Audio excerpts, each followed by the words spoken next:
It is a very strange moment for me to be moderating ambassadors. Particularly, I'm feeling uncomfortable with Philip, with who is my counterpart. So I promise you, I won't ask you difficult questions. and also Barry. So if you don't mind, Barry, since you chose to sit next to me, maybe we can start with you. I thought it was alphabetical order. Look, it is terrific to be here, and it's terrific to be here as an Australian, because since 1950, Australia's been investing in international education.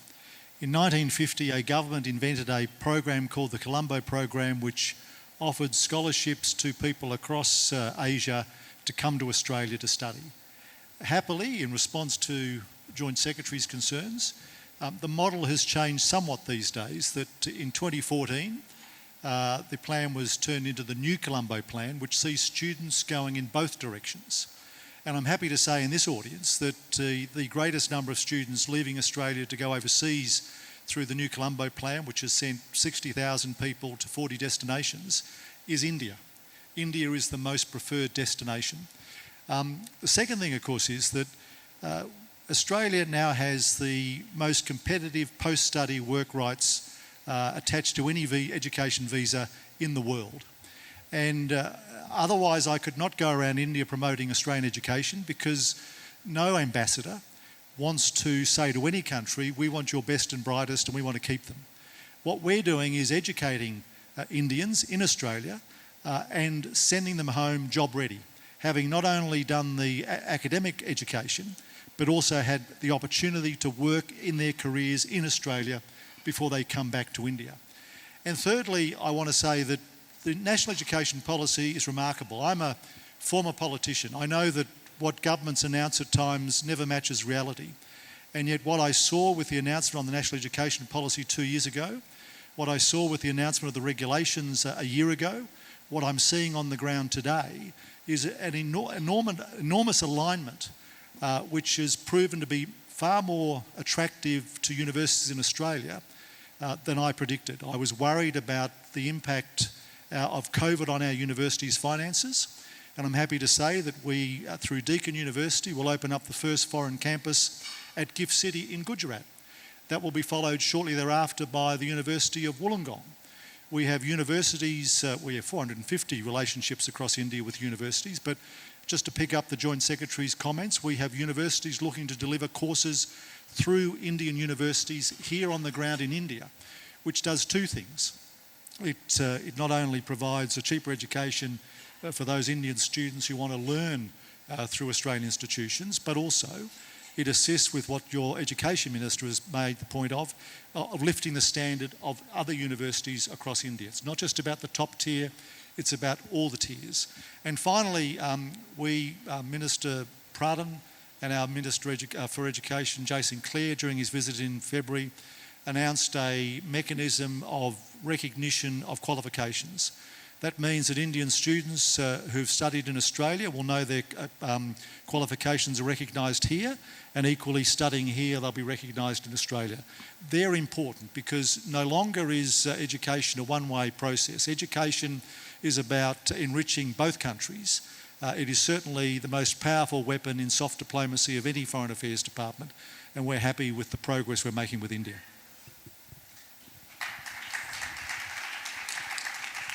Thank you, Ambassador Barry. This panel is very interesting because it represents countries which are the topmost destinations for Indian students, and also interesting that Germany is there, because Germany is actually a very interesting case study of how the transition has happened. So I'll come to Philip later, but I want to ask Alison that in the UK there are some very interesting trends emerging, and UK has become I think after United States the number 2 country for Indian students, at least in the post-COVID. So what do you think makes UK an attractive destination for Indian students? One, of course, is very apparent that your undergraduate degrees are 3 years, so they're reasonably less expensive than maybe North American universities. But what is the USP that UK has that it attracts such large number of students? Thank you very much. Thank you very much for inviting me, Adrian, Sanam, Akuman. Great to be here representing the UK today. Just to say, this is my 4th month in this job as Director of the British Council in India, but it's my 21st year in India because I worked here from 97 to 2016, and hugely excited to be back at this time. It's probably the best time to be Director in terms of the exciting things happening around education. And I think the UK-India roadmap that we signed between our two countries a couple of years ago really helps provide the enabling framework for that sort of collaboration. But coming to your question, the UK is probably one of the most internationalized systems in the world. Over a third of our faculty come from overseas. We are prolific in our research output. We invest heavily in research. We've invested with India over the last 5 years, 200 million just in the Newton Bhabha Fund alone. And that's a joint investment with India, I should say. So 100 million from the UK, 100 million from India.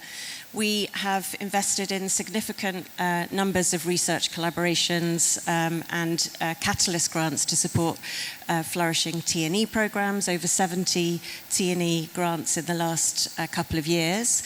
But I think the attraction that the UK has for Indian students, it's really built on the trust that exists between our two countries, and the importance of trust in cultural relations and soft power is really critical and something that the British Council cares a huge amount about. We do a huge amount of research in this. Over the last decade, we've produced probably 10 or 15 reports looking at the role of trust in international cooperation, and we know that that drives students to the UK because we have a very strong relationship and a strong partnership that's built on many years of collaboration.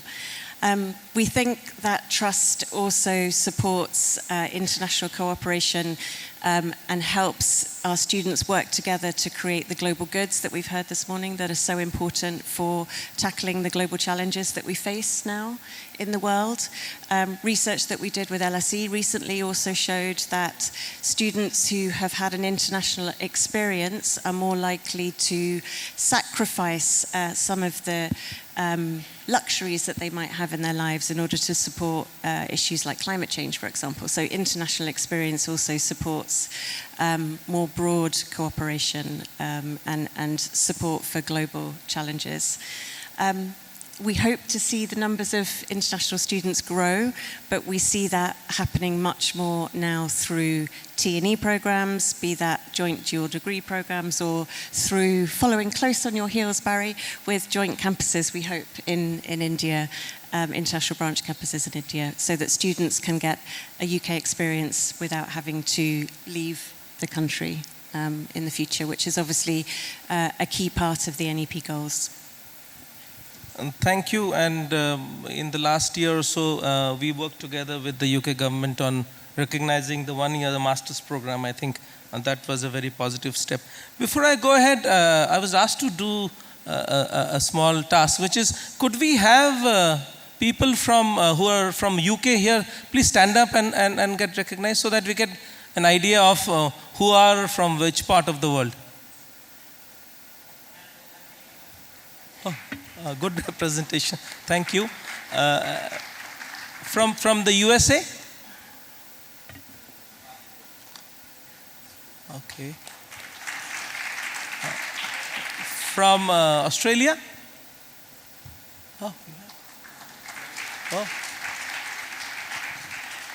From Germany?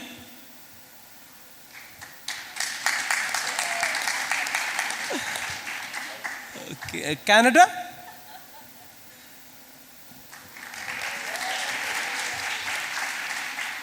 Thank you. So we have a very, very diverse kind of participation in this conference.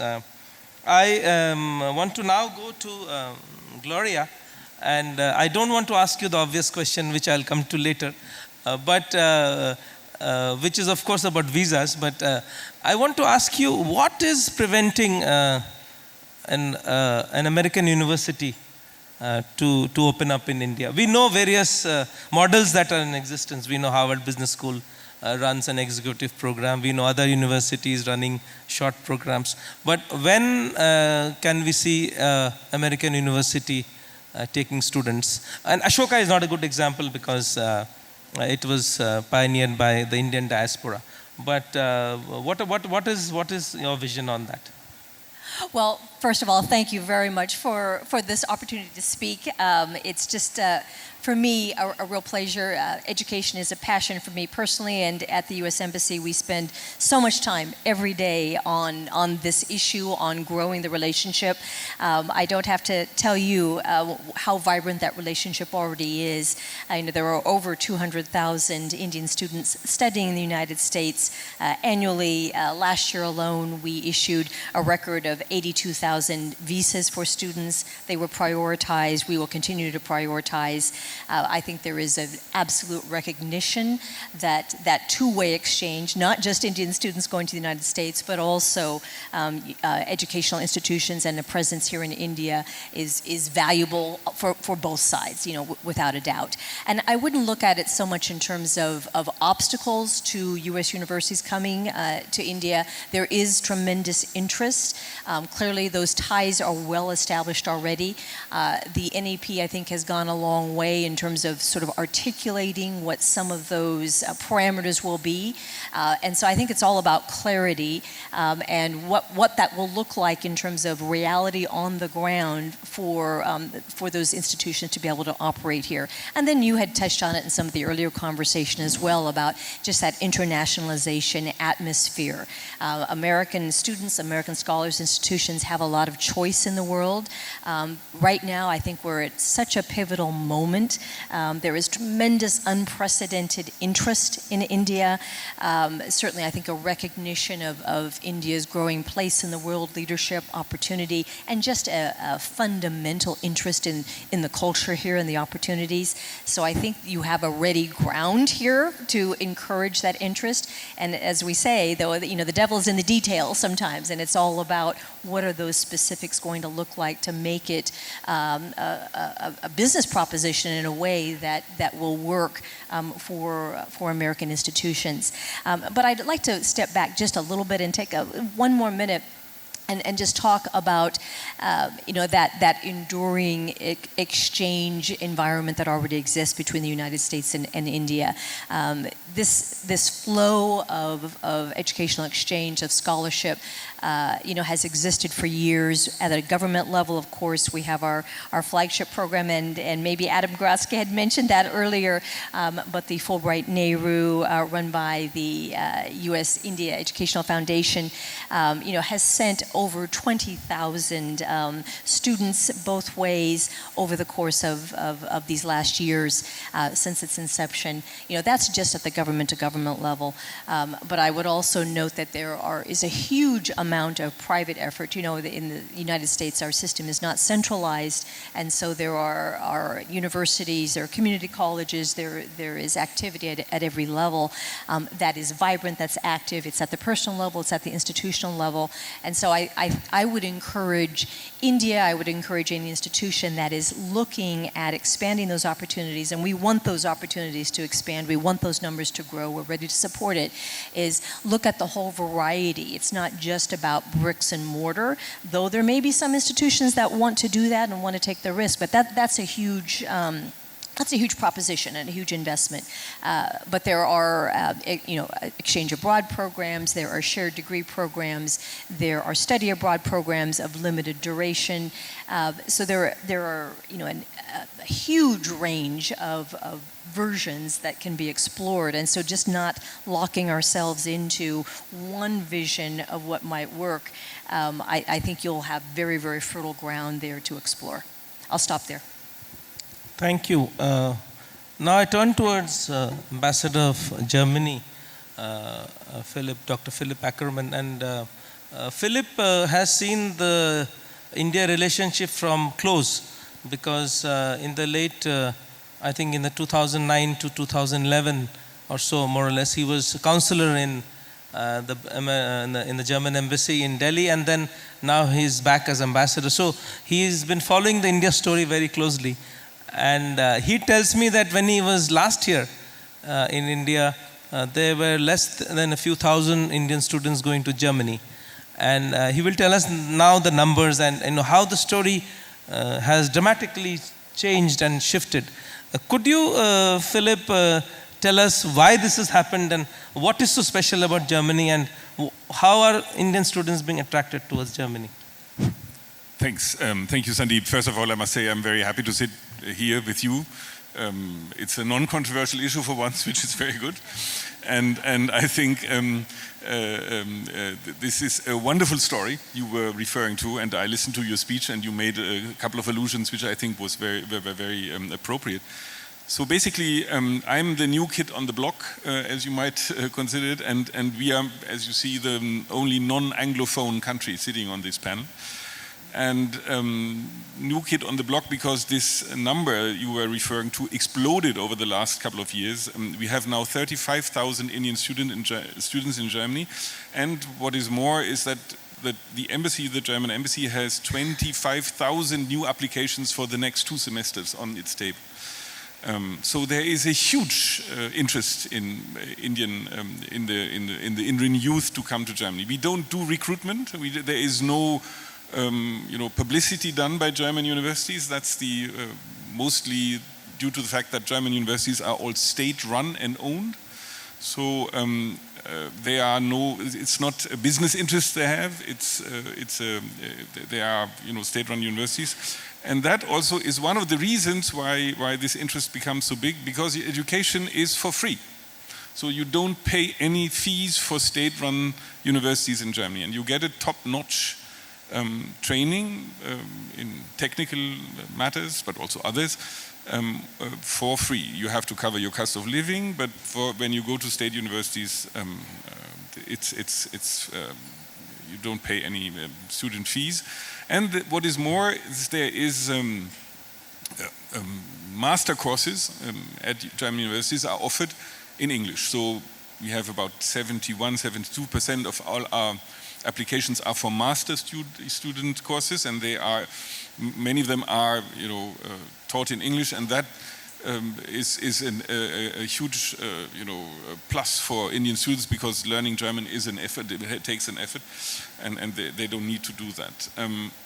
There is also one other thing which is very interesting in Germany. You have 2 levels of academic education. You have the very academic, theoretical, scientific education at the universities, and there's something what we call University of Applied Science, which is a more practical, operational training of a very, very good quality that channels you quicker into jobs and in the industry. That also is very popular with the Indian students, and this University of Applied Science have a growing number of Indian students. Now, German universities are super happy with Indian students. Their experience with Indian students is extremely positive. They are brilliant, they excel in their work, and therefore Indian applications are considered to be very valuable and are accepted very easily. So that also adds to the thing. And what you said in your speech is also very true. After you do your degree, you pass your degree in Germany, you have 12 months to look for a job. You can stay in Germany for 12 months to look for a job. I will tell you that in 6 weeks, every Indian student gets a job in Germany. I will tell you one example which I find very speaking. A young woman from Haryana, she went to University of Applied Science in Jena, which is a very old university town in eastern Germany, where she did a master's degree in instrumentalism. I had no clue that even existed. Frankly, that's nothing to do with music. It's all about seismographic measurements. And she got a job in Düsseldorf very quickly. And she tells me, I love Düsseldorf. Everybody is running around with a Louis Vuitton handbag. This is what I want. I want to earn good money, and I want to spend it in Düsseldorf, she says, And that's basically the formula we would like to see. So what we want is the Indian students coming to Germany and then also staying. That's what we want. We feel that the offer to give them education, it plays out for us when then they go into the workforce, in the German workforce. And I think that deal is very good. Now, I said it's non-controversial, but it is, of course, as usual, it has some strings attached to it, and that's the fact that we are overwhelmed by the number of applications. 25,000 to proceed 25,000 applications in a year is tough for us in the embassy. So we feel also a certain frustration that our proceedings, because you have to get an academic assessment, unfortunately we have about 5 to 10% fraudulent applications, and we have to get them out of the basket. It's not too much, but still we have to do that. And therefore the proceedings are taking some time, and we see a certain level of frustration with the Indian students who want to go to Germany quickly. So we'll try to improve that, because basically this is a win-win situation for both sides, and for us Indian students who stay on in Germany, working in Germany, is a big relief in a context where we have a shortage of labor on every level. Thank you. Yeah, so both of us have been looking at the German story from close, and it's a remarkable turnaround. But I also see that several other destinations, like Netherlands, has come up, and they are challenging the established destinations like Australia, UK, United States, and the diversity of destinations has also increased. So it's a very, very interesting phenomenon, and maybe it's also linked to opportunities. And before I come to you, Barry, I would go to Srinivasan. I was in New York. I was Consul General. One persistent issue there is the cost of higher education, and always there is this debate going on. I don't know to what extent it has been of dealing with student debt. So United States education is very expensive. I know because two of my daughters are studying in the United States, and I know. Fortunately or unfortunately, they are twins. So I have to pay for both at the same time. So there's no gap between them to recuperate. And one of them went to study computer science, and after a year she said she wants to become a chef. So I don't know why I'm spending for a computer science education. Anyway, so that's my personal story. But one way of reducing costs could be these, the 2-year degree. If students could complete, the first year or second year in a university in India, and then they go abroad, so the cost would reduce. Are you looking at those solutions, and do you have any models here which we could learn from? Thank you. How do I turn this on? Yes. Okay. Thank you, and thank you for having me on the panel. I am, I probably have some experience in the subject myself. I'm probably the only person on the panel who was some 20 odd years ago an Indian international student in the US myself. I was born in Delhi. यहीं पे पैदा हुआ दिल्ली में, and 21 at the age of 21 I was a graduate student in the US as an Indian, and yes, the fees are definitely something that gives everyone pause for thought, but let me tell you a little bit about why I thought it was completely worth it. For me myself, 5 years after I finished my graduate studies, I got my American citizenship, and another 5 years after that, I had my first diplomatic passport. I think that's what American society as well as American universities make possible, not just in terms of what you do, but who you are, is something that's very, something to be celebrated. And for me, and for many of my peers who went to school in the U.S., taking on debt to study in the U.S., it has been something that we have never ever regretted, and it's something that's and like you said, sir, I mean, free education or highly subsidized education sometimes can come with its own problems, and this is something that I'm sure there is an in between which I think American universities are trying to work on. I think some of the top universities in the U.S. will completely waive fees for students who come from families that make less than $125,000 a year, and that's true of Stanford, for instance. So it's not that what you see in terms of sticker fees are not what most people end up paying. But I think to the openness of American universities is something that attracts students from the world over, the best students, the best faculty, and the ability to go to not just prepare students for careers, but to prepare them for lives anywhere in the world is something that American universities are particularly good at. And I think that's the reason why a lot of, I think the US is still the #1 destination for Indian students, and there's a very good reason for that, and this is it. Thank you. That is one of the USPs of United States, that people who go there to study, they have a pathway and to work there and eventually maybe obtain citizenship. Coming to you, Barry, there is an inherent relationship between educational policy or attracting foreign students and the immigration policies of countries. How does it, because when I was growing up, when I went to college, Australia was not a preferred destination, but over the last 2 decades, Australia has become an important destination. Do you think the immigration policy has played a role in that, and how do you visualize it playing out in the coming years? And the second question is that apart from India and China, maybe less China now, which are the other countries that Australia is able to attract?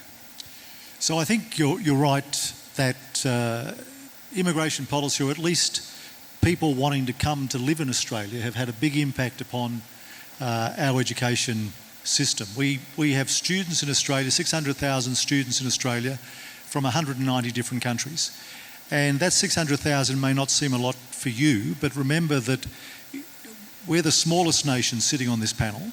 There are more 9-year-olds in India than the total population of my country. We're 25.5 million people. And 600,000 of those people today are students from 190 countries around the world, 86,000 Indian students.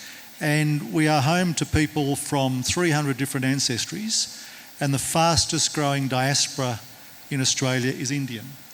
So we had a delegation of 14 university vice-chancellors here in February, and they came and saw me and said, what can we do to promote our education? I said, sit back and strap in, because the Indian diaspora in Australia are the best advocates for their family, their friends, to come to Australia, to study in universities that are high quality, to study in universities that are a 12-hour direct flight away, and to study in universities that have perhaps the best price point for Indians in the world. So I think it's a great opportunity that the diaspora and the increase in the Indian population, almost 1 million people in India are either born in India or have one parent born in India.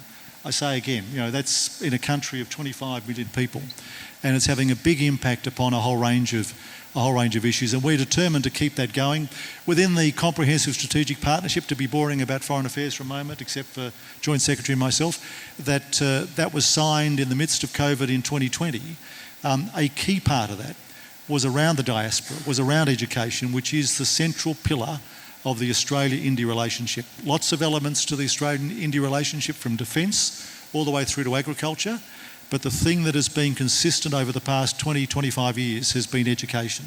And we're proud of it. We want to keep it going. And no matter what other countries do to post-study work rights, Australia will continue to sharpen its pencil to make themselves attractive to Indian students.